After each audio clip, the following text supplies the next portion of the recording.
Hello, my name is Barton Goldenberg, President of ISM, and I wanted to welcome you to this sixth and final video in the Digital Transformation Strategy video series. Today we're going to focus on a digital transformation case study, and I'd like to take you down a digital transformation journey with me that started out in 2012. One of the largest, most successful global manufacturers would sell through distributors, about 85% of their product through distributors, and then the distributor would sell to end customers. And as the world became increasingly digital, the company realized that it was a little bit out of touch with what was going on at the customer level because that had been delegated to the distributor. And therefore they created what was a digital community to directly link the manufacturer to the customer with participation also by the distributors. Now this was a company that excelled in technology leadership in their particular products. So they were looking for ways to leverage digital technologies and tools to reinforce their technology leadership in the industry. And they built a community, a digital community that tied together customers, distributors, industry influencers, and some of their strategic partners like the OEMs. They had three metrics in mind when they built this community. One, increase brand awareness of the community so all different members of this industry would come to the community and talk with one another.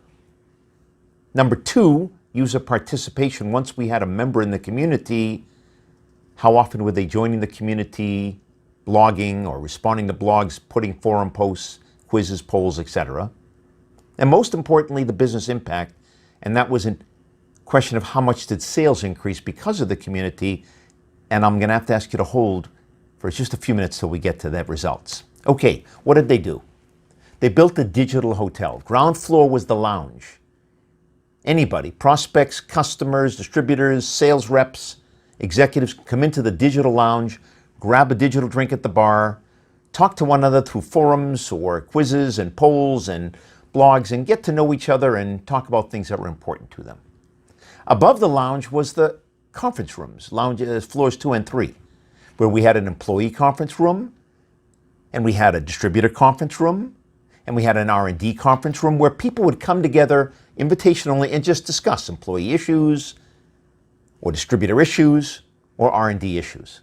And when they were finished with their conference rooms, they went downstairs to the lounge and joined their fellow distributors, customers, and prospects. Above the conference rooms were the private customer rooms, hundreds of them. And each room had the name of the customer, and the sales rep would invite the customer into the room at the beginning of the year to do the annual plan together. Then they'd come back into the room every quarter to review it, or any other time they wanted to talk about matters where they could invite, for example, a subject matter expert for the company, or even from the industry to address issues that the customer was interested in. And when they finished with their private rooms, they took the key out, went down to the lounge, had a virtual drink, and chatted with their fellow customers, distributors, or prospects. So the question is, how well did this community do? And I want to give you some results. It started, as I mentioned, in 2012. This is 2028 years later. More than 85% of all distributors that belong to the club and customers that belong to the club go to the club at least monthly. And more than 60% of customers and 55% of distributors go to the club more than weekly, more than once per week. When we ask in our surveys that we do twice a year, are you satisfied with what questions you asked and the answers you got? An overwhelming greater than 95% of customer distributors are just delighted to be able to get a quick answer from the community. Did the distributors invite more customers to join the community? Yeah, about 50% of distributors that belong to the community invited customers because they were so impressed with the value of the community in terms of peer-to-peer exchange. And when we asked customers, did they recommend products to other people because of their participation in the community, more than 60% of the customers belonging to the community responded affirmatively. More than 70% of distributors belonging to the community sold more product year over year. More than 50% of customers that belong to the community bought more product year over year.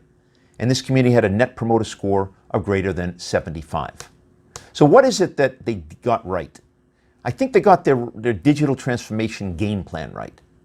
They knew where this community fit into their digital transformation strategy in support of corporate strategy. They had very strong executive buy-in throughout from the inception throughout to the very, to this very day. They had an agile implementation where they didn't build everything at once. They kind of let the community develop through the customers and distributors that were participating in the community. It became international, it became multilingual. Now they have leads that are invited in and they bring them through a digital journey to drive them down the sales pipeline more quickly. And they did that all in bite-sized chunks. They had very strong content and effective monitoring of the community. So the customers and distributors and prospects decided what the content was really going to be. Today that's largely self-policing, although we do monitor to make sure it stays in line with corporate policy and brand image, etc. And last but not least, they reinforced the community with the customer-centric focus, where they did digital journey maps and looked at customer insight and constantly measured and surveyed the customer.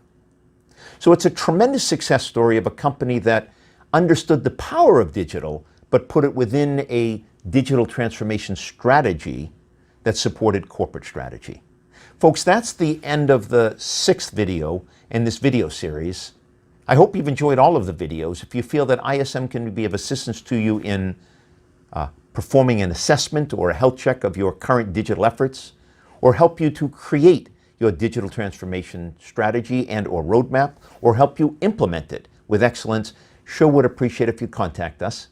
Thanks so much for listening, and I hope we'll talk soon. Bye now.